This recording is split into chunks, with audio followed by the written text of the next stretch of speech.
మట్టలాదివారం అంటే అందరికీ తెలుసు. ఈరోజు ఒక పండగ చేసుకుంటాం. మట్టలాదివారం దినాన్ని ఆచరిస్తూ వస్తూ ఉంటాం. చాలామందికి తెలుసు, కానీ తెలియని వాళ్ళు కూడా ఉన్నారు ఇక్కడ. వాళ్ళకు నేను ఈ మట్టలాదివార దినం గురించి కొన్ని విషయాలు నేను తెలియజేస్తాను. మట్టలాదివారం అంటే ఏంటి? యేసయ్య ఈ లోకానికి వచ్చాడు. వాస్తవము, యేసయ్య ఈ లోకానికి వచ్చిన తర్వాత 30 సంవత్సరాల వరకు ఆయన ఏం చేశాడు అన్నటువంటి విషయాలు బైబిల్లో రాయబడలేదు. 30 సంవత్సరాల తర్వాత ఆయన పరిచర్యను ప్రారంభిస్తాడు. పరిచర్య ప్రారంభంలో యోహాను ద్వారా బాప్తిసం తీసుకోవడం, పరిశుద్ధాత్మ ఆయన మీద కుమ్మరించబడడం, తర్వాత ఆయన బలంగా అధికారంతో వాక్యము చెప్పడం, సువార్త ప్రకటించడం, తన యొక్క పరలోక రాజ్య ప్రాధాన్యతను, పరలోక రాజ్యం యొక్క గొప్పతనాన్ని తెలియచేయడం, ఇవన్నీ ఆయన చేస్తూ సువార్త ప్రకటిస్తూ ఆయా ప్రాంతాలలో పర్యటిస్తూ వస్తూ ఉంటాడు. ముఖ్యంగా యేసుక్రీస్తు ప్రభుల వారు పరిచర్య చేసినటువంటి ప్రాంతాలు ఏవంటే, ఒకటి గలిలయ ప్రాంతము, సమరయ ప్రాంతము, యూదయ ప్రాంతం. ఈ గుర్తుపెట్టుకోండి. గలిలయ ప్రాంతము, సమరయ ప్రాంతము, యూదయ ప్రాంతము. ఇవన్నీ కూడా ఇప్పుడు యుద్ధాలు చేస్తున్న ఇజ్రాయెల్ దేశంలో ఉన్నాయి. ఇప్పుడు యుద్ధాలు చేస్తున్నారు కదా, ఈ యుద్ధాలు చేస్తున్నటువంటి ఆ సమరయ దేశంలో ఆ ఇజ్రాయెల్ దేశంలో ఇవన్నీ ఉన్నాయి, ఇప్పటికి ఉన్నాయి. ఎక్కువగా యూదయ ప్రాంతం, నేను ఒక చిన్న చెప్తున్నాను. ఇక్కడ గలిలయ ప్రాంతము, మధ్యలో సమరయ ప్రాంతము, ఇక్కడ యూదయ ప్రాంతం. సమరయ ప్రాంతం గురించి సమయం వచ్చినప్పుడు నేను చెప్తాను. తర్వాత ఈ 3 ప్రదేశాలలో మాత్రమే ఆయన ఎక్కువగా పరిచర్య చేస్తారు. అక్కడి నుంచి ఇక్కడికి, ఇక్కడి నుంచి ఇక్కడికి వెళ్ళి.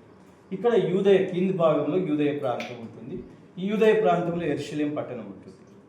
యూదయ ప్రాంతంలో యెరూషలేం పట్టణం ఉంటుంది. ఈ యెరూషలేం పట్టణానికి ఆయన తరచుగా రావడము, అక్కడ యెరూషలేంలో ఉన్నటువంటి దేవాలయం ఇప్పటికి ఉంది కదా, యెరూషలేం దేవాలయం.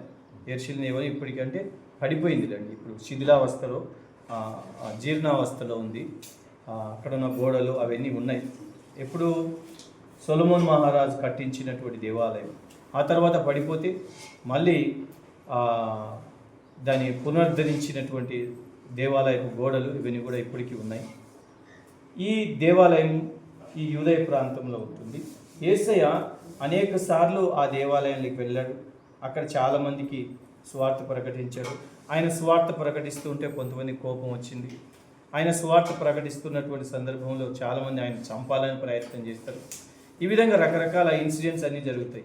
ఈ విధంగా ఆయన ఈ గలిలయ, సమరయ, యూదయ ప్రాంతాలలో పరిచర్య చేస్తున్న సందర్భంలో అనేకమైనటువంటి మంచి మంచి బోధలు, అప్పటికి ప్రపంచంలో ఎవ్వరు చెప్పలేనటువంటి చాలా గొప్ప ఆధ్యాత్మికమైనటువంటి లోతైన సత్యాలను ఆయన చెప్తాడు. తర్వాత ప్రపంచంలో అంతవరకు ఎవ్వరూ చేయలేనటువంటి అద్భుత కార్యములు చేస్తారు. పుట్టు గుడ్డివాడికి చూపునిస్తారు. పుట్టు గుడ్డివాడికి, మా కాడ స్పష్టంగా బైబిల్ రాసింది. పుట్టు గుడ్డివారికి, పుట్టుకతో వచ్చింది ఎవరు ఏం చేయలేరు. డాక్టర్లు చేయలేరు, వైద్యులు ఎవ్వరు కూడా ఏం చేయలేరు. పుట్టుకతో ఏది వచ్చినా ఏం చేయలేరు. మధ్యలో వచ్చిందనుకోండి ఏదైనా చేయొచ్చు.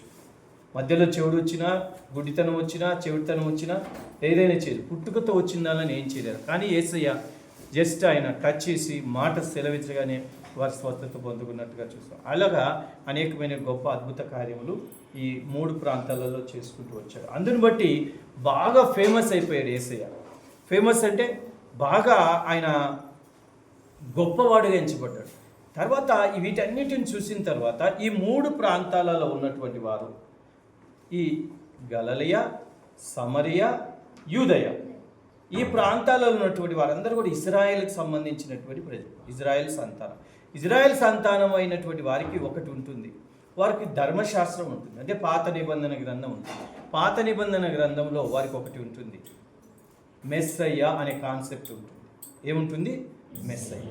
మెస్సయ్య వచ్చి మా దేశాన్ని కాపాడుతాడు, మమ్మల్ని కాపాడుతాడు, మమ్మల్ని రక్షిస్తాడు అన్నటువంటి ఒక నిరీక్షణ వారికి అందరికీ ఉంటుంది. అందరికీ తెలుసు.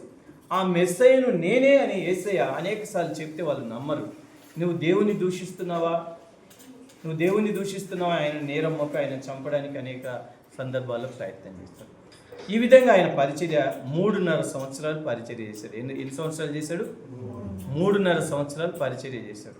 నిజంగా రియల్గా మన మాదిరిగా ఆయన రక్త మాంసాలతో పుట్టి 3.5 సంవత్సరాలు అంటే 30 సంవత్సరాలలో ప్రారంభించి 33.5 సంవత్సరంలో ఆయన మరణించాడు. ఇప్పుడు ఈ మటలాదివారం గురించినటువంటి సందర్భం ఏంటంటే అనేక సార్లు ఇక్కడికి వచ్చాడు, ఈ ప్రాంతానికి వచ్చాడు, ఈ ప్రాంతానికి వచ్చాడు. అంటే గలిలయ ప్రాంతము, సమరయ ప్రాంతము, యూదయ ప్రాంతాలలో ఆయన పరిచర్య చేస్తూనే ఉన్నాడు. ఇప్పుడు గలిలయకి వెళ్ళి తిరిగి గలిలయ నుంచి సమరయ నుంచి యూదయ ప్రాంతానికి వస్తున్నాడు. ఈ యూదయ ప్రాంతానికి వచ్చి అక్కడ ఉన్నటువంటి బెతనియా, గెత్పేగే అనేటువంటి గ్రామాలు మీరు చూడండి. మార్క్స్ వార్త 11వ అధ్యాయం 1వ వచనం చూడండి. వారు యెరూషలేమునకు సమీపించి ఒలీవల కొండ దగ్గరనున్న బెత్పేగే, బెతనియా అనే గ్రామములకు వచ్చినప్పుడు ఆయన తన శిష్యులతో ఇద్దరిని చూసి ఒలీవల కొండల దగ్గరికి, అంటే యెరూషలేం పక్కన ఉన్నటువంటి ఒలీవల కొండల దగ్గరికి వచ్చి అక్కడ ఉన్నటువంటి బెత్పేగే, బెతనియా అనేటువంటి గ్రామాల దగ్గరికి సమీపించి, ఈ విషయాన్ని మీకు బాగా గమనించాలి. బెత్పేగే, బెతనియా గ్రామాలకు సమర్పించి మీ ఎదుటనున్న గ్రామమునకు వెళ్ళుడి, అందులో మీరు ప్రవేశించగానే కట్టబడి ఉన్న ఒక గాడిద పిల్ల కనబడును, దాని మీద ఏ మనుషుడు ఎప్పుడూ కూర్చుండా లేదు దానిని విప్పి తోలుకొని రండి. ఇక్కడ యేసయ్య ఈ బెత్పేగే అంటే యెరూషలేమునకు బయట ఉన్నాడు. యెరూషలేమునకు వెళ్ళాలి, యెరూషలేము లోపుకు వెళ్ళాలి. యెరూషలేములోకి వెళ్ళడానికి ఆయన ఒక గాడిద పిల్ల ఉంది. దాన్ని ఎవరు ఇంతవరకు దాని మీద ఎక్కలేదు, దాన్ని ఎప్పుడు వాడలేదు. అటువంటి వాడనటువంటి ఎక్కబడినటువంటి ఆ యొక్క గాడిద పిల్ల అక్కడ ఉంది, దాన్ని తీసుకురండి, దాని మీద నేను వెళ్తానని అక్కడ ఉన్న ప్రజలకు చెప్పారు. ఇక్కడ ఈ సందర్భాన్ని జ్ఞాపకం చేసుకొని యేసుక్రీస్తు ప్రభువుల వారు గాడిదనెక్కి ఆ యెరూషలేములోకి ప్రవేశిస్తున్నప్పుడు అక్కడున్న ప్రజలు ఈ ఖర్జూరపు మట్టలు పట్టుకొని వారి బట్టలు పరిచి, మీకు తెలిసి ఇదంతా మీరు కరుణామయుడి సినిమాలో కూడా మీరు చూడండి, వీలైతే చూడండి, మీకు బాగా అర్థమవుతుంది. ఆ బట్టలు పరుస్తారు, ఆ గాడిద మీద వచ్చి వస్తున్నప్పుడు తర్వాత ఖర్జూరపు మట్టలు పట్టుకొని హోసన్నా అనుకుంటూ ఆయనను గొప్పగా ఆ యొక్క యెరూషలేములోకి ఆహ్వానిస్తారు. ఈ యెరూషలేములోకి ఆహ్వానిస్తున్నటువంటి ఈ సమయము ఇది చివరిది. ఇంతకుముందు పోయిన వారని చెప్పాను, ఇది చివరిది. ఇంకా యెరూషలేములోకి వెళ్ళిన తర్వాత యేసయ్య బయటికి రాడు, అక్కడ చంపబడతాడు. అందుకు ఆ ప్రవేశం అనేది, అంటే ఆ ఎంట్రీ అనేది చాలా చాలా చాలా గొప్పది. ఇంకా యేసయ్య చివరి ఎంట్రీ, మళ్ళీ బయటికి రాడు. ఇంకా అనేక సార్లు వచ్చాడు, వెళ్ళాడు, కానీ ఇప్పుడు ఇక వెళ్తే లోపలికి వెళ్తే బయటికి రాడు. ఆ వెళ్ళడం అనేది గొప్పగా వెళ్ళడం, చాలా అంటే ఘనంగా ఆయనను అక్కడున్న ప్రజలు ఆహ్వానిస్తారు. ఆ ఘనతకు చిహ్నంగా కొబ్బరి మట్టలు, బట్టలు బరవడం, ఆయన ఆ గాడిద మీద కొత్త బట్టలు వేయడం, ఇవన్నీ చేసి ఆయనను గొప్పగా ఘనంగా ఆయనను వారి యొక్క ఆ యొక్క యెరూషలేములోకి వారు ఆహ్వానిస్తారు. ఈ సందర్భాన్ని జ్ఞాపకం చేసుకొని మట్టలాదివారాన్ని చేస్తారు. పామ్ సండే అంటారు ఇంగ్లీష్లో. ఆ యొక్క కొబ్బరి మట్టలు ఈ ఖర్జూరపు మట్టలు పట్టుకొని వాళ్ళు ఆ విధంగా చేస్తారు. దానికి సింబాలిక్గా ఈరోజు ఈ మట్టలాదివారాన్ని జరిపిస్తారు. ఈ మట్టలాదివారం రోజు యేసుక్రీస్తు ప్రభువుల వారు గాడిదని ఎన్నుకుంటాడు. ఏం చేస్తాడు? ఆయన వెళ్ళడానికి దేన్ని ఎన్నుకుంటాడు? ఇక్కడ అంటే నేను నిన్న ఒక మెసేజ్ విన్నాను, ఒక మెసేజ్ చదివాను. అందులో ఏముందంటే, రాజు, అది ఎంత మాత్రం నిజమో తెలియదు కానీ ఒకటైతే విన్నాను.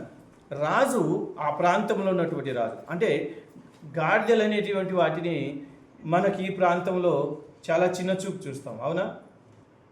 గాడిద తిట్టడానికి కూడా గాడిదలని తిడుతుంటాం, ఎన్నికలేనివి. మనం చిన్నగా వాటిని చాలా లోగా చూస్తుంటాం. అంటే గాడిదని అన్నాం అనుకో, తిట్టామనుకో ఏమవుతుంది? గాడిద అని తిట్టినాం అనుకో ఏమవుతుంది?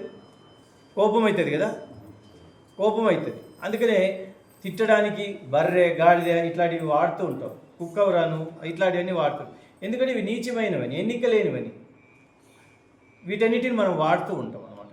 మన ప్రాంతంలో గాడిదకి అంత ప్రాధాన్యత ఉండదు, కానీ తూర్పు దేశపు ప్రాంతంలో, అంటే తూర్పు దేశం, ఈ పశ్చిమ దేశాలలో, అంటే ఈ యూరోప్ ప్రాంతంలో అయితేనేమి, ఈ మధ్య ఆసియా ప్రాంతం అంటారు, ఈ యెరూషలేము ఇవన్నీ ప్రాంతాల్లో ఇప్పుడు యుద్ధం జరుగుతుంది కదా, ఆ ప్రాంతం మిడిల్ ఈస్ట్ ప్రాంతం, మధ్య ఆసియా ప్రాంతంలో బాగా ఈ గాడిదలకు ప్రాధాన్యత. ఈ రోజు వరకు కూడా మీరు ఎప్పుడైనా వీడియోలు చూడండి, ఆ ప్రాంతాలకు సంబంధించిన వీడియోలు ఇప్పుడు కూడా గాడిదలు వాడతారు.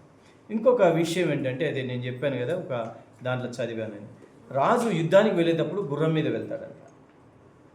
యుద్ధానికి వెళ్ళేటప్పుడు గుర్రం మీద వెళ్తాడంట. ఆయన శాంతియుతంగా ఈ ప్రాంతాలలో పర్యటించడానికి, ఆ ప్రాంతం, ఆ గ్రామము అలాగే ఆ పట్టణంలో తిరగడానికి గాడిదల మీదే తిరుగుతాడంట. అంటే యుద్ధానికి వెళితే గుర్రం మీద వెళ్తాడంట. మామూలుగా తిరగడానికి వెళ్తే శాంతియుతంగా సమాధానంతో తిరగడానికి దేని మీద తిరుగుతాడు? గాడిద మీద. యేసుక్రీస్తు ప్రభుల వారు కూడా ఇదే విషయాన్ని జ్ఞాపకం చేసుకొని, నేను యుద్ధానికి వెళ్ళడం లేదు, నేను సమాధానంతో వెళ్తున్నాను కాబట్టి గాడిదని ఎన్నుకున్నాడు అన్నటువంటి ఒక మాట కూడా చెప్తూ ఉంటారు. అర్థమైందా? ఓకే. అయితే ఇక్కడ యేసుక్రీస్తు ప్రభువు ఈ విషయాలు మత్తయి సువార్తలో ఉంది, లూకా సువార్తలో ఉంది, అదేవిధంగా మార్కు సువార్తలో ఉంది, యోహాను సువార్త, 4 సువార్తలలో కూడా ఈ సందర్భాన్ని సువార్తికులు వ్రాసినట్టుగా బైబిల్లో మనం చూస్తున్నాం. అయితే ఈరోజు మనం ఈరోజు ప్రతి సంఘంలో కూడా ఈ మెసేజ్ గాడిదల మీదనే ఉంటుంది. అంటే ఈరోజు ఏమేమి మెసేజ్ ఉంటుంది? గాడిద మెసేజ్ ఉంటుంది. ఏ మెసేజ్ ఉంటుంది? గాడిద మెసేజ్ ఉంటుంది. గాడిదకి అంత ప్రాధాన్యత ఉందంటే ఎలా వచ్చిందంత ప్రాధాన్యత గాడిదకు? గాడిద గురించి డిస్కస్ చేసుకోవాల్సినంత, గాడిద గురించి సంభాషించుకోవాల్సినంత ప్రాధాన్యత గాడిదకి ఎలా వచ్చిందంటే, యేసయ్య దాని మీద కూర్చోవడం. అర్థమైందా? యేసయ్య దాని మీద ఒకవేళ యేసయ్య దాని మీద కూర్చోకుండా ఉండింటే ఆ గాడిద గురించి ఈరోజు మాట్లాడుకునే వాళ్ళం కాదు. ఆ గాడిద గురించి ఈరోజు మాట్లాడుకునే వాళ్ళం కాదు. యేసయ్య దాని మీద కూర్చున్నాడు కాబట్టే దానికి ప్రాధాన్యత వచ్చింది.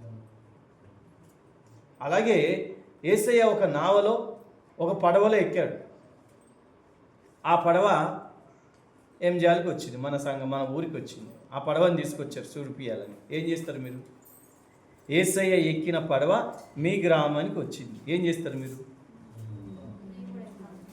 ఎక్కడ కాదు, దాన్ని తాకాలన్నా చూద్దామా?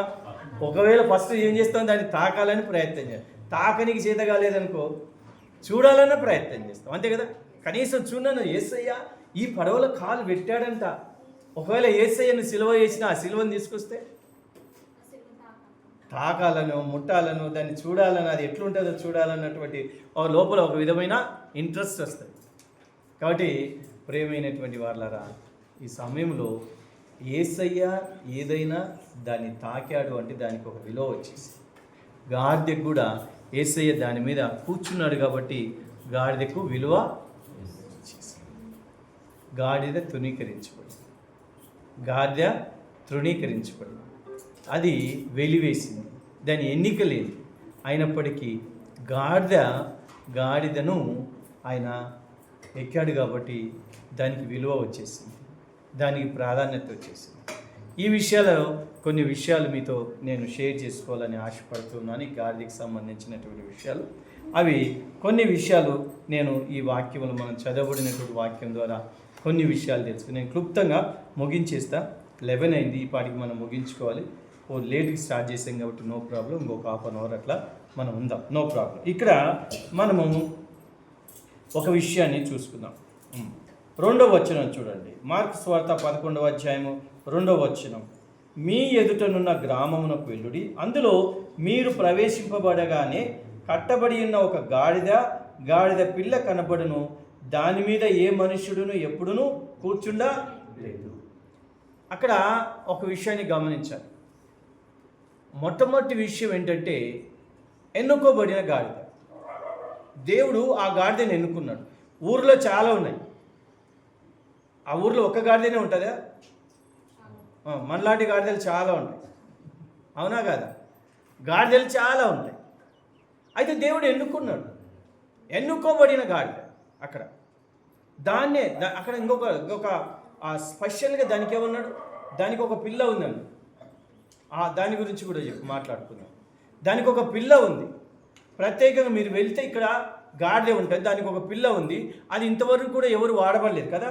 దాని మీద ప్రవేశింపబడగానే కట్టబడి ఉన్న ఒక గాడిద పిల్ల కనపడను, దాని మీద ఏ మనుష్యుడని ఎప్పుడూ కూర్చుండా ఎవరు వాడలేదు అది.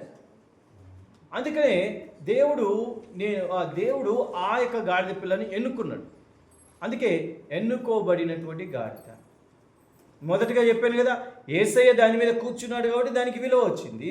అందులో ఇంకొక మాట, ఇప్పుడు అది ఎన్నుకోబడింది, అది మాత్రమే స్పెషల్గా యేసయ్య దాన్ని సూచించాడు. ప్రియ దేవుని బిడ్డలారా, దయచేసి ఈ సమయంలో నేను ఇంకొక విషయాన్ని, ఆనాడు యేసయ్య తాను ప్రయాణం చేయడానికి గాడిదని ఎన్నుకున్నాడు. యేసయ్య అంటే ఎవరు? దేవుడు. దేవుడు అంటే వాక్యం. వాక్యము అంటే దేవుడు. వాక్యము దేవుడు, దేవుడు వాక్యము రెండు ఒకటే. అదే యేసయ్య. మీరు యోహాను సువార్త 1వ అధ్యాయంలో ఆదియందు వాక్యమును, వాక్యము దేవుని యొద్ద ఉండెను, వాక్యమే దేవుడు అయ్యింది. మళ్ళీ ఆ తర్వాత 14-15 వచ్చినానికి వచ్చేసరికి ఆ వాక్యమే శరీరధారి కృపాసత్య సంపూర్ణుడిగా మన మధ్యలో నివసించాడు. ఆ వాక్యమే కృపాసత్య సంపూర్ణుడిగా మన మధ్యలో నివసించాడు. ప్రేమైనటువంటి వాళ్ళారా, ఆ దేవుడైనటువంటి యేసుక్రీస్తు ప్రభువు వారు ఆ గాడిదను ఎన్నుకోవడం ద్వారా ఆ గాడిదకు ఒక విలువ వచ్చేసింది. ప్రేమైనటువంటి వాళ్ళారా, ఈ యొక్క ఆ రోజు ఆయన గాడిదని ఎన్నుకున్నట్టు తాను ప్రయాణం చేయాలని, ఎందుకు ఇక్కడి నుంచి అక్కడికి వెళ్ళాలని. ఈరోజు నిన్ను గమనించినట్లయితే, నన్ను గమనించినట్లయితే, ఈరోజు ఇక్కడికి వచ్చి నువ్వు ఊరికినే కూర్చోలేదు. ఈ మాట మీరు గమనించాలి. ఇక్కడికి ఏదో నీ అంతటా నువ్వు వచ్చి కూర్చోలేదు. ఇక్కడ ఇది దేవుని యొక్క ప్రణాళిక. హల్లెలూయా. దేవుని ప్రణాళిక ఉంది. పలానా విక్రమ్, పలానా వేణు, పలానా నరేష్ ఈరోజు ఆదివారం ఇక్కడ వచ్చి ఆరాధనలో కూర్చోవాలి, ఆరాధనలో పాల్గొనాలి, నన్ను గనపరచాలి. ఈ అశ్విని నన్ను గనపరచాలి, ఈ బాబు నన్ను గనపరచాలి, ఈ పిల్లలు నన్ను గనపరచాలి, ఈ రోబో నన్ను గనపరచాలి అన్నటువంటి ప్రణాళిక ఉంది. ఆ ప్రణాళిక ఉంది కాబట్టి నువ్వు ఇక్కడ కూర్చోగలుగుతున్నావు. దేవుడు నిన్ను, ఈ ప్రణాళిక ఎలా వచ్చింది? దేవుడు నిన్ను ఎన్నుకున్నాడు. దేవుడు నిన్ను ఏర్పాటు చేసుకున్నాడు. ఆయన అంటాడు, జగత్తు పునాది వేయబడక మునిపే. ఇర్మియా తల్లి గర్భంలో, ఇర్మియా 1వ వచనం చూడండి, ఇర్మియాను ఏ విధంగా దేవుడు ఎన్నుకున్నాడు. ఒక మాట, ఇర్మియా గ్రంథం 1వ అధ్యాయం చూడండి, ఏముంది అక్కడ? నేను వద్దు, నేను బాలుని అని అనేకమైనటువంటి ఆటంకాలు చెబుతూ వస్తాడు. 5వ వచనం, యెహోవా వాక్కు, 4-5 వచనాలు నేను చదువుతున్నాను దయచేసి. యెహోవా వాక్కు నాకు ప్రత్యక్షమై ఇలాగ సెలవిచ్చెను, గర్భములో నేను నిన్ను రూపింపక మునుపే నిన్ను ఎరిగితిని. ఇర్మియాతో అంటున్నాడు, గర్భములో నేను నిన్ను రూపింపక. గర్భములో రూపించింది ఎవరు? గర్భములో నిన్ను ఏర్పాటు చేసింది ఎవరు? దేవుడే. 5వ వచనం, 1వ అధ్యాయం 5వ వచనం, ఇర్మియా 1వ అధ్యాయం 5వ వచనంలో, గర్భములో నేను రూపింపక మునిపే నిన్ను ఎరిగితిని. దేవుడు గర్భములో నిన్ను ఎరగక మునిపే దేవుడు ఆయన యొక్క ప్రణాళికలో నిన్ను ఏర్పాటు చేసుకున్నాడు. ఆ ప్రణాళికలు ఆయన ఏర్పాటు చేసుకున్నాడు కాబట్టే నువ్వు క్రైస్తవ బిడ్డగా ఉండగలుగుతున్నావు. ఆయన ఏర్పాటు చేసుకున్నావు కాబట్టే ఆయన రక్షణ నీకు వచ్చేసింది. ఆయన ఏర్పాటు చేసుకున్నాడు కాబట్టే దేవుడు నీకు విడుదలనిచ్చాడు. ఆయన ఏర్పాటు చేసుకున్నాడు కాబట్టి ఆయన బిడ్డగా, ఆయన స్వకీయ సంపత్తుగా దేవుడు నిన్ను ఏర్పాటు చేసుకుని ఇక్కడ కూర్చోబెట్టాడు. అది గమనించాలి. దేవుడు నిన్ను ముందుగా ఎన్నుకున్నాడు. అందుని బట్టి నువ్వు ఇక్కడ కూర్చోగలుగుతున్నావు, ఈ ఆరాధనలో పాల్గొనగలుగుతున్నావు. ఒకవేళ దేవుడు నిన్ను ఎన్నుకోకుంటే ఇక్కడ కూర్చునేవారు కలిగేవారా మీరు? నేను ఎన్నుకున్నాడు కాబట్టే నువ్వు ఇక్కడ కూర్చోగలుగుతున్నావు. ఒకవేళ ఎన్నుకోలేకపోతే మనం కూడా లోకంలో ఉన్న జనాల మధ్య అక్కడే ఉంది, బయట ఎన్నో చోట, ఏ సినిమాలనో, ఏ బార్లనో, ఏ రెస్టారెంట్లనో, ఏ పనిలోనో, ఏ డ్యూటీలోనో ఉండేవాళ్ళం మనం కూడా. ఈరోజు నువ్వు ఈ విధంగా కూర్చోగలుగుతున్నావు అంటే దేవుని యొక్క సంకల్పము నీ జీవితంలో ఉంది, దేవుని యొక్క ప్రణాళిక నీ జీవితంలో ఉంది. అందును బట్టే నువ్వు ఇక్కడ కూర్చోగలుగుతావు. దేవుడు నిన్ను ఏర్పాటు చేసుకున్నాడు. గర్భములో రూపింపబడక మునిపే, ఒక దినమైనను గాక మునిపే అంటాడు ఇంకొక చోట. ఆయన ఈ యొక్క జగత్తు పునాది వేయబడక మునిపే అంటాడు. రాజులైనటువంటి యాజక సమూహంలో నిన్ను చేర్చాను అంటాడు. ఆ విధంగా దేవుడు నిన్ను ఎన్నుకున్నాడు. దేవుడు ఎందుకు ఎన్నుకున్నాడు అంటే ఇంకొక మాట చెప్పనా, దేవునికి నువ్వంటే ఇష్టం. హల్లెలూయా. దేవునికి నువ్వంటే, ఆ యేసయ్యకి నువ్వంటే ఇష్టం కాబట్టి నువ్వు నశించడం ఆయనకి ఇష్టం లేదు. నువ్వు నశించిన ఇష్టం లేదు, నువ్వు ఇష్టం కాబట్టి. అందుకనే నా బిడ్డ నశించిపోకూడదు, నా బిడ్డ నరకానికి వెళ్ళకూడదని యేసయ్య నిన్ను ఏర్పాటు చేసుకొని ఈరోజు ఇక్కడ కూర్చోపెట్టాడు. ఈ మాటలు వినాలని కూర్చోపెట్టాడు. ఈ మాటల ద్వారా నువ్వు బలపడాలని కూర్చోపెట్టాడు. ఈ మాటల ద్వారా నువ్వు రక్షణ పొందాలని కూర్చోపెట్టాడు. ఈ మాటల ద్వారా నీ జీవితాన్ని మార్చుకోవాలని కూర్చోపెట్టాడు. ఈరోజు ఆయన ప్రణాళిక ఉంది. ఆ రోజు దాన్ని ఎన్నుకున్నాడు, ఆ గాడిని ఎన్నుకున్నందుకు ఆయన మీద దాని మీద కూర్చున్నాడు కాబట్టి దాని ఘనత వచ్చింది. ఈరోజు ఆ గాడి గురించి మాట్లాడుకోగలుగుతున్నాము. ఈరోజు నేను చెప్తున్నాను, మన సంఘము ఇది ప్రారంభంలో ఉంది. 2.5 సంవత్సరాల చిన్న బేబీ మన సంఘం. ఈ సంఘములో దేవుడు నిన్ను ఎన్నుకొని ఇక్కడ కూర్చోబెడుతున్నాడు. రాబోయే కాలంలో నీవే ఈ సంఘానికి ఆది మూలముగా ఉండగలుగుతావు. హల్లెలూయా.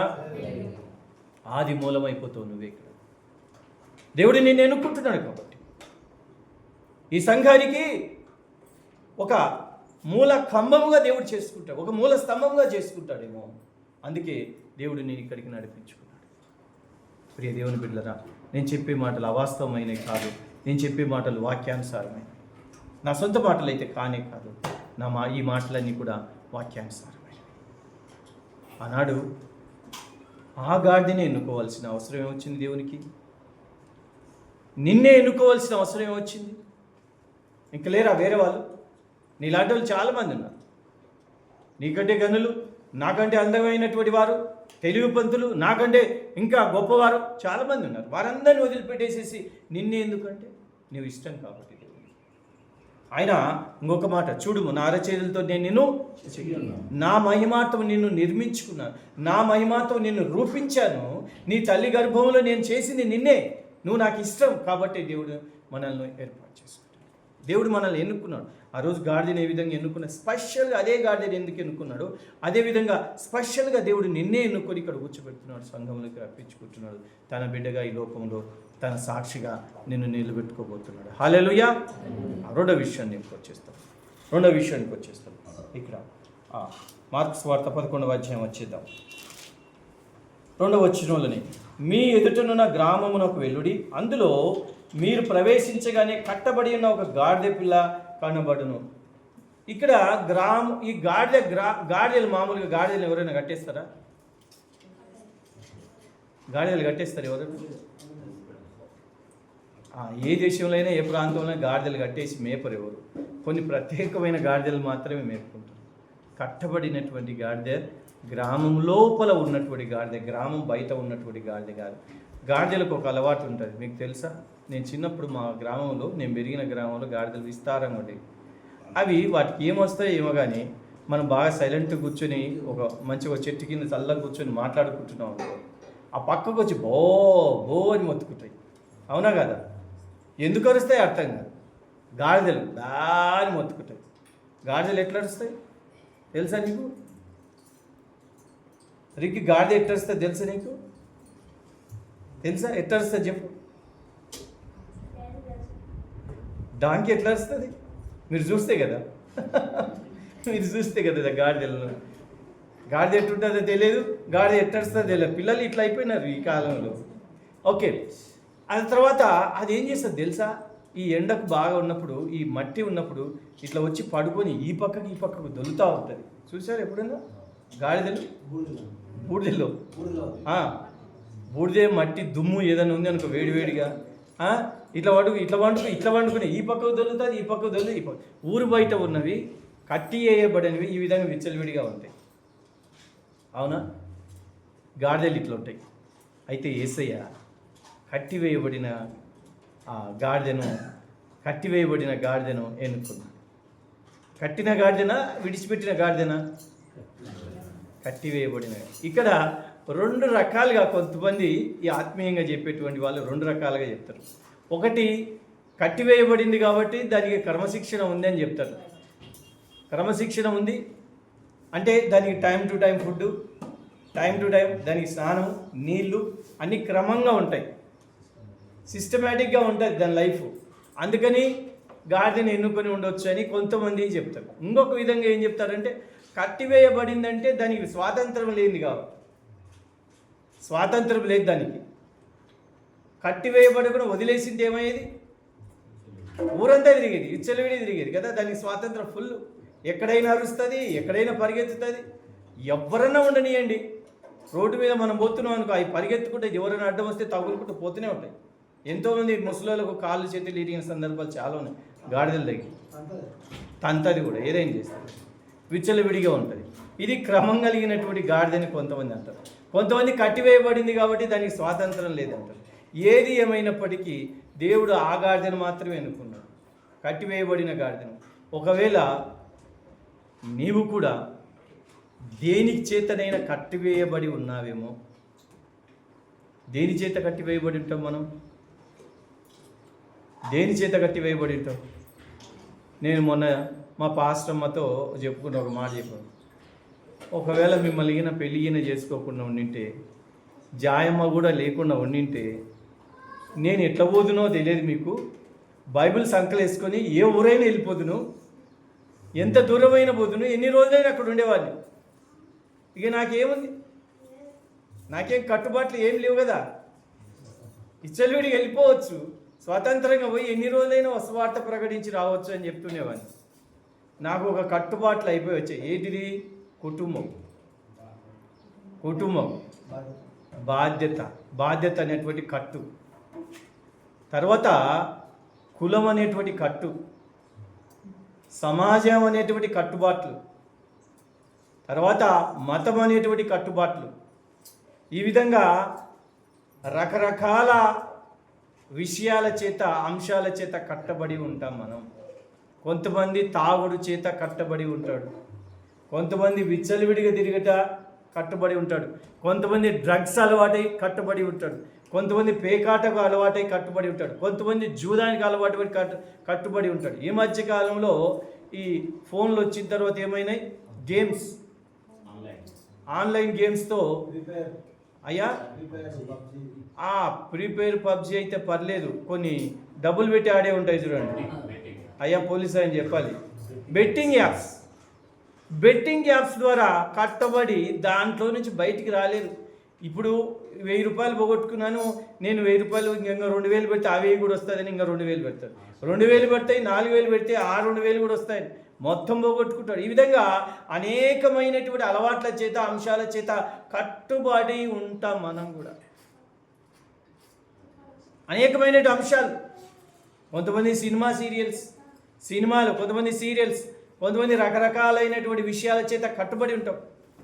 కొన్ని అలవాట్లు, కొంతమంది పాన్ వేసుకునే అలవాటు, పాన్ పరాగులు వేసుకునే అలవాటు, డ్రగ్స్ వేసుకునే అలవాటు, తంబాకు వేసుకునే అలవాటు, అనేకమైనటువంటి కట్ల చేత కట్టుబడి ఉంటాం మనం.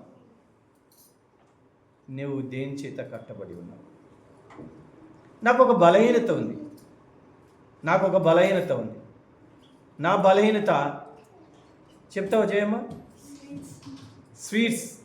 స్వీట్స్ తినడం బలహీనత. ఓకే, అది ఓకే. నా బలహీనత ఏంటంటే నా కుటుంబం, నా భార్య పిల్లలు నా బలహీనత. నా భార్య పిల్లల చేత నేను కట్టుబడి ఉన్నాను కాబట్టి ఎక్కడికి వెళ్ళలేను, బయటికి వెళ్ళలేను, ఏం చేయలేము. అయ్యా బలం కూడా కుటుంబమే, బలము కుటుంబమే, బలహీనత కూడా బలం కుటుంబమే, బలహీనత కుటుంబం. కాబట్టి నేను ఇంతవరకు భయం, నా బలహీనత నా కుటుంబం కాబట్టి ఇంతవరకు భయం. మా పాస్టర్మని బండి మీద ఎక్కించుకుని ఎప్పుడు కూడా నేను చాలా దూరం ప్రయాణం చేయలేదు. ఈ మధ్యకాలం జాయమ్మనైతే బండి మీద ఎక్కించుకుని నేను బండి మీద ఎక్కించుకున్నాను. ఎందుకంటే భయం, నేను కింద పడతానేమో. కింద పడితే నాకేదన్నా అయితే పర్లేదు, ఆమెకి ఏదన్నా అయితే భయం. నా బలహీనత, ఆమెను ఇంతవరకు బోట్ ఎక్కిలేరు వాటర్లో. నాకున్న బలహీనత అది, ఎందుకంటే ఏదన్నా అవుతుందేమో అని నాకున్న బలహీనత. అలాగే మీకు కూడా బలహీనతలు ఏమో ఉంటాయి, రకరకాల బలహీనతలు ఉంటాయి. కుటుంబ బలహీనత ఉంటుంది, అలవాట్లైన బలహీనత ఉంటాయి, వ్యసనాలైన బలహీనతలు ఉంటాయి, రకరకాల బలహీనత చేత కట్టుబడి ఉంటాం మనం. ఆ కట్లని విప్పేది ఎవరు తెలుసా? యేసయ్య. ఆ కట్లని విప్పేది ఎవరు? విడుదలని ఇస్తాడు యేసయ్య, మనకు విడుదలని ఇస్తాడు. ఎటువంటి కట్ల చేత కట్టబడి ఉన్నప్పటికీ యేసయ్య నీకు విడుదల ఇస్తాడు. మొదటిగా ఏంది? మొదటి గాడిద ఏంటిది? అది మొదటి గాడిద ఎన్నుకోబడిన గాడిద. రెండవ గాడిద కట్టబడిన గాడిద. దానికి విడుదలని ఇస్తాం, దానికి విడుదల ఇస్తున్నాం. వెళ్ళండి. ఒకవేళ అట్లే కట్టబడి ఉంటే దాన్ని దేనికో వాడుకునే వాళ్ళు, దాని గురించి ఎవరు పట్టించుకునే వాళ్ళు కాదు. అలాంటి గాడిదలు ఎన్నో పుట్టాయి ప్రపంచంలో. కొన్ని వేల లక్షల గాడిదలు పుట్టితాయి, 10 లక్షల గాడిదలు చచ్చిపోతాయి. ఈరోజు ప్రత్యేకంగా ఆ గాడిదని ఎందుకు మాట్లాడుతున్నామంటే ఆ గాడిద మీద యేసయ్య కూర్చున్నాడు కాబట్టి, ఆ గాడిదని యేసయ్య తాకాడు కాబట్టి, ఆ గాడిదని యేసయ్య వాడుకున్నాడు కాబట్టి. ప్రియమైనటువంటి వాళ్ళరా, యేసయ్య నీ కట్ల ఏవైతే దేని చేత అయితే నువ్వు కట్టుబడి ఉన్నావో, కొంతమందికి రకరకాల వ్యసనాలు ఎట్లాంటివి, ఎలాంటి వ్యసనాలు అంటే ఇక ఒక విచిత్రమైన వ్యసనాలు ఉంటాయి కొంతమందికి విచిత్రమైనటువంటి వ్యసనాలు కొంతమందికి ఉంటాయి. సీరియల్స్ అంటారు, ఈర్ష్యలు అంటారు, ద్వేషం అంటారు. బాగా అవి లోపలనే కనపడని కట్లు ఇవి, కనపడని కట్లు. కనపడే కట్లు ఏంటివి? బీడీలు, సిగరెట్లు, తాగుడు, రకరకాలైనటువంటి కట్లు ఉంటాయి. కనపడని కట్లు ఏంటివి తెలుసా? అక్క మంచిగా రెడీ వచ్చింది అనుకో, ఇక నా మనసులో నేనేమనుకుంటున్నా ఎవరికి తెలియదు, కానీ నేను అనుకునేది నేను అనుకుంటా, అంతేనా? అది అసూయపడతాను, లేదా ఆమె మీద ఇంకొకటి అనుకుంటాను, ఇంకోటి ఇదే అని అనుకుంటా. కనపడని కట్లు ఇవన్నీ. కనపడే కట్లు కొన్ని ఉంటే, కనపడని కట్లు ఉంటాయి కొన్ని. వాటి చేత చిక్కబడి ఉంటారు చాలామంది. ఆ కట్ల చేత కట్టబడి ఉంటారు. లోపల ద్వేషం, లోపల పగ. పోయిన వారమే కదా కడుపుల మంట గురించి చెప్పింది. పోయిన వారం చెప్పానా? కడుపుల మంట గురించి చెప్పాను. కడుపుల మంట, ఈ రకరకాలైనటువంటివి ఉంటాయి అన్నమాట. ఈ కట్ల చేత కట్టబడి ఏదైనా సరే, దేని చేత నువ్వు కట్టబడి ఉన్నప్పటికీ వాటి నుంచి విడుదలనిచ్చి దేవుడు చేస్తాడు. హల్లెలూయా. మొదటిది ఎన్నుకున్న గాడిద, రెండవది కట్టబడినటువంటి గాడిద, దానికి విడుదల. తర్వాత యేసయ్య వాడుకున్న గాడిద. యేసయ్య వాడుకున్నాడు ఆ గాడిదను. దానికి కట్లు విప్పాడు. కట్లు విప్పి వదిలేసాడా? ఎప్పుడు వదిలేయడండి. దేవుడు నీకు విడుదలనిచ్చిన తర్వాత నిన్ను తన ఇష్టానుసారంగా వదిలేయడు. అందుకే అంటాడు, నేను వెళ్ళిపోతున్నానని మీకు ఆదరణకర్త అయినటువంటి పరిశుద్ధాత్మ దేవుని మీతో ఉంచుతానని యోహాను సువార్త 14వ అధ్యాయంలో తెలియజేస్తూ వచ్చాను. మీకు విడుదలని ఇస్తాను, మిమ్మల్ని ఏర్పాటు చేసుకున్న నా బిడ్డగా, నా రక్తంతో మిమ్మల్ని కొని నా బిడ్డలుగా చేసుకున్న తర్వాత నేను పరలోక రాజ్యానికి వెళ్తున్నాను. వెళ్తూ మిమ్మల్ని అనాథలుగా వదిలిపెట్టను. మీకు ఒక ఆదరణకర్త అయినటువంటి పరిశుద్ధాత్మ దేవుని, పరిశుద్ధాత్మ తండ్రిని మీకు ఆదరణకర్తగా మీకు ఉంచి వెళ్తాను. కట్లు విప్పిన తర్వాత నిన్ను వదిలిపెట్టడు, దేవుడు వాడుకుంటాడు. దేవుడు నిన్ను వాడుకోవాలని ఇష్టపడుతున్నాడు. హల్లెలూయా. దేవుడు వాడుకోవాలని ఇష్టపడుతున్నప్పుడు దేవుని చేత నువ్వు వాడబడాలంటే దేవునికి నమ్మకంగా, నువ్వు దేవునికి వాడబడాలంటే దేవునికి నమ్మకంగా ఉండాలి. ప్రియమైనటువంటి దేవుని బిడ్డలారా, ఈ సమయంలో దయచేసి దేవుడు నిన్ను వాడుకోవాలనుకుంటున్నాడు. దేవుడు నిన్ను ఏ విధంగా వాడుకోవాలనుకుంటున్నాడు? దేవుడు నిన్ను ఒక పాట కూడా ఉంది కదా, వాడుకో యేసయ్య వాడు, నేను కూడా ఉన్నానయ్యా కదా, నేను కూడా ఉన్నానయ్యా, ఓ యేసయ్య నన్ను వాడుకోవాలి. యేసయ్య దాన్ని ఆ యొక్క ఉపయోగించుకున్నాడు. గాడిదను ఉపయోగించుకో, కట్లు విప్పిన తర్వాత దాన్ని ఉపయోగించుకున్నాడు. యేసయ్య నీ కట్లు విప్పిన తర్వాత నీకున్న బలహీనతలు ఏవైతే, ఏ తాగుడా, ఏ జూదమా, ఏ అలవాట్ల, ఏ వ్యసనాల, ఏ భయంకరమైనటువంటి విషయాల, దేని చేత కట్టబడి ఉన్నావో వాటన్నిటి నుంచి విడుదలనిచ్చిన తర్వాత దేవుడు నిన్ను వాడుకుంటున్నాడు. వాటన్నిటి నుంచి దేవుడు నిన్ను వాడుకోవాలని ఇష్టపడుతున్నాడు. ప్రియ దేవుని బిడ్డలారా, ఆ దేవుడు వాడుకోవాలని ఇష్టపడతాడు. వాడబడు. దేవుని యొక్క సన్నిధానం వల్ల వాడబడు. దేవుని యొక్క సన్నిధానం వల్ల వాడబడు. దేవుని యొక్క పరలోక రాజ్య విస్తీర్ణలో వాడబడు. దేవుని యొక్క సాక్షిగా వాడబడు. దేవుని యొక్క ఉన్నతమైన పిలుపుకు లోబడి ఆయన యొక్క పనులు చేయడానికి వాడబడినటువంటి గాడిద దేవుని చేత వాడబడితే ఏమొస్తుందో తెలుసా? దేవుని చేత వాడబడితే ఏమొచ్చింది తెలుసా? ఆ గాడిదకు ఘనత వచ్చింది. ఎలాంటి ఘనత తెలుసా? అయ్యా వాళ్ళు వచ్చారు, యేసయ్యని పిలుస్తున్నారు, అక్కడ ఏం మాట అంటున్నారంటే యేసయ్యను ప్రభు పేట వచ్చువాడు స్తుతింపబడును గాక, ప్రభు పేట సర్వోన్నతమైన స్థలములలో జయం జయం అంటే హోసన్నా హోసన్నా, సర్వోన్నతమైన స్థలములలో హోసన్నా హోసన్నా అని కేకలు వేస్తూ వస్తున్నటువంటి జనాలు ఏం చేస్తే తెలుసా, వాళ్ళ మీద ఉన్న బట్టలు పరిచారు. ఇప్పుడు చెప్పండి, యేసయ్య నడుచుకుంటూ వస్తున్నాడా, గాడిద నడుచుకుంటూ వస్తుందా? గాడిద మీద యేసయ్య కూర్చున్నాడు, యేసయ్య గాడిద నడుస్తుంది. ఇప్పుడు చెప్పండి, గాడిద పాదాలు భూమిని తాకుతున్నాయా? ఎందుకు? వాళ్ళు బట్టలు వేశారు. యేసయ్య నడవడానికి కాదు, గాడిద నడవడానికి. దాని మీద యేసయ్య ఉన్నాడని. యేసయ్య చేత నువ్వు వాడబడితే, యేసయ్య నిన్ను ఉపయోగించుకుంటే ఆ ఘనత వస్తుంది. హల్లెలూయా. యేసయ్య నిన్ను వాడుకోవాలి. నువ్వు దేని వల్ల ఘనత రాదు. మా పాస్టర్ నేను చెప్తున్నాను చూడు, చాలాసార్లు చెప్పుకుంటూ వచ్చాను, అమ్మా ఒకవేళ నువ్వు హాస్పిటల్లో పనిచేసినట్లయితే నీకు జీతం వస్తుంది. హాస్పిటల్కి వస్తున్నటువంటి ఆ యొక్క పేషెంట్లు వచ్చి అమ్మ దండం అంటారు, అమ్మ నీకు వందనాలు అంటారు, దండం అంటారు, నమస్తే చెప్తారు, అన్నీ చెప్తారు.